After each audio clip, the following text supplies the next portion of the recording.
Fala, meu aluno SESI, tudo bem com vocês? Eu sou o professor Pedro Lago, professor titular das turmas do sexto ano, sou professor de Ciências Biológicas e atual professor da unidade SESI de Altamira.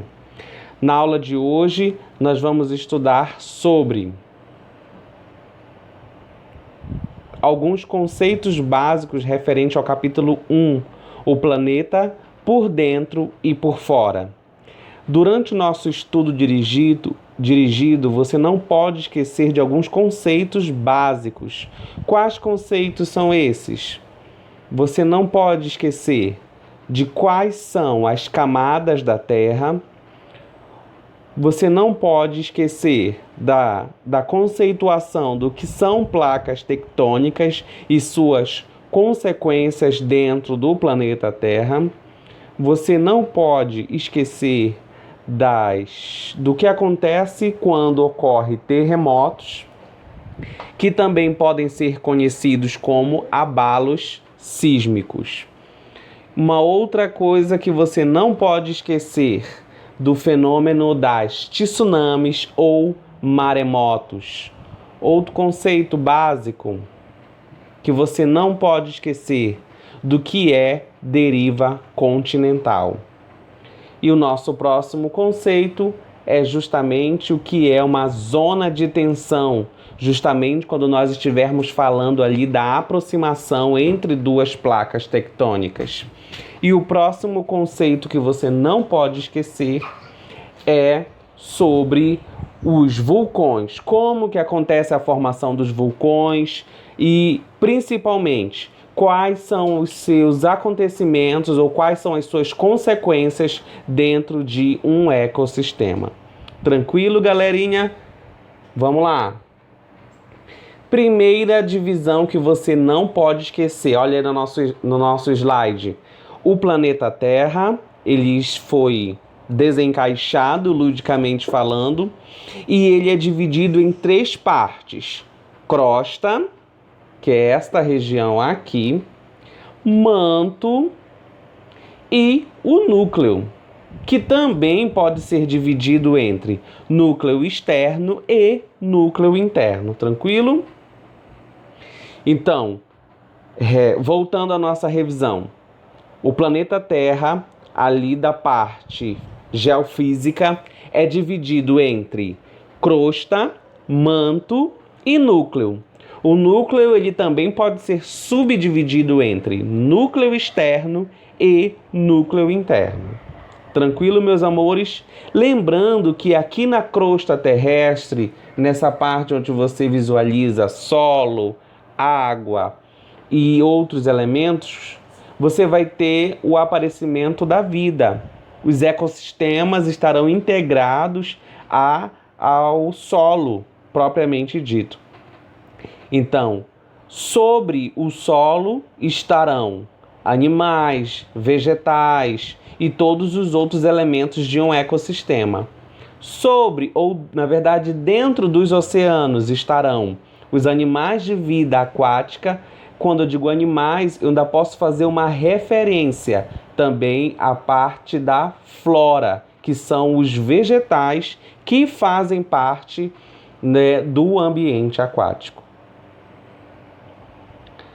Fazendo uma outra alusão a essas estruturas da Terra, nós vamos agora para as principais características, como eu havia dito anteriormente. Olha aqui, a crosta é a camada mais sólida e rochosa da superfície do nosso planeta, que varia de 3 a 30 milhas de espessura, que é esse diâmetro que está sendo reportado aqui no nosso slide. O manto é uma camada semilíquida de magma. Aí faz uma alusão aos vulcões no processo de erupção vulcânica ou de pedra fundida que se move devido a correntes de convecção. Essas correntes de convecção, meu aluno SESI, fazem referência também as placas tectônicas. Nós vamos ver nos slides mais à frente que o choque dessas placas tectônicas podem provocar aquilo que nós conhecemos no ambiente do solo, os terremotos. Tranquilo?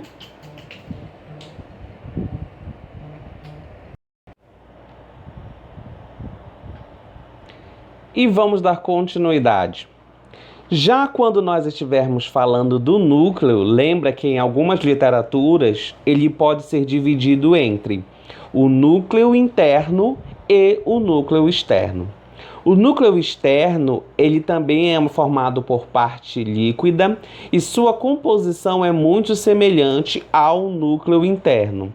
Uma outra característica que você pode marcar aí no seu livro é a presença de ferro e níquel, e o elemento níquel de forma líquida, né?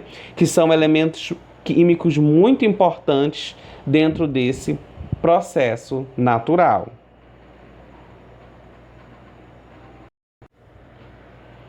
Ok, meu aluno.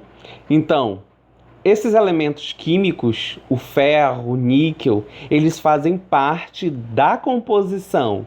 Claro que no núcleo, né, na parte do núcleo interno, vai ser mais concentrado, mas eu vou ter também esses elementos no núcleo externo ali, sem problema algum. Tranquilo, gente? Então vamos para a revisão. Caso caia na tua avaliação o seguinte: quais são as estruturas que compõem, né, o planeta Terra? Ou em quantas partes eu posso dividir a parte sólida do planeta Terra? Você vai marcar em três partes: a crosta, o manto e o núcleo. Por que eu digo que em três partes? Em algumas literaturas, o núcleo ele não é subdividido, mas para nível do teu protagonismo, para nível do teu conhecimento, você vai ter a ciência de que o núcleo ele pode ser dividido entre núcleo interno e núcleo externo. Ok? Vamos continuar. Agora, algo bastante interessante. Olha a nossa representação do slide. Você tem crosta terrestre, aqui ó, e crosta oceânica, que é a superfície do oceano, como eu havia antes falado para você.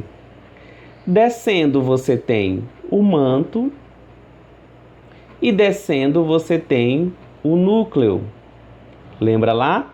Núcleo externo e núcleo interno em algumas literaturas.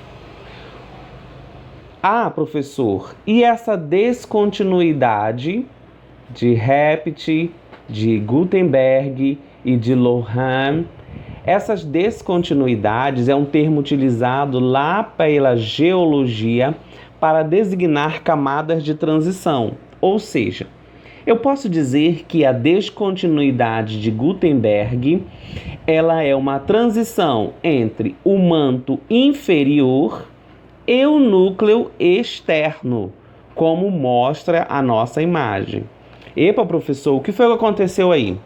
O manto também pode ser subdividido entre manto superior e manto inferior. Mas, professor, eu vou ter que saber isso de cabeça? Teoricamente que não, porque vai estar demonstrado aí na tua imagem sem problema algum.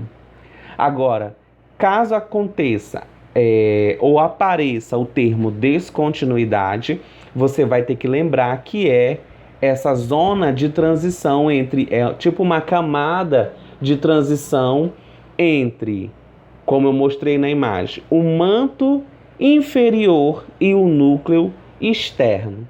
É uma transição de uma camada para outra camada. Tranquilo, meus amores? No teu livro, eu preciso que você marque essa observação que eu coloquei aqui no nosso slide. Que o núcleo ele é dividido em duas partes. Tranquilo, meu aluno?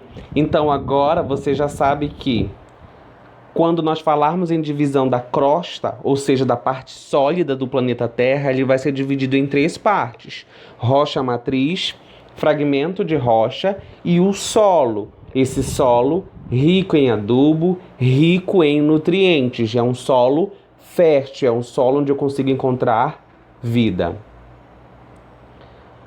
Olha o exemplo para vocês, um exemplo claro para vocês. Você vai ter aqui uma rocha matriz mais fundida, você vai ter rocha mais solta, ou seja, fragmentos, e superior você vai ter um solo fértil, um solo rico em nutrientes. Essa imagem ela está no teu livro.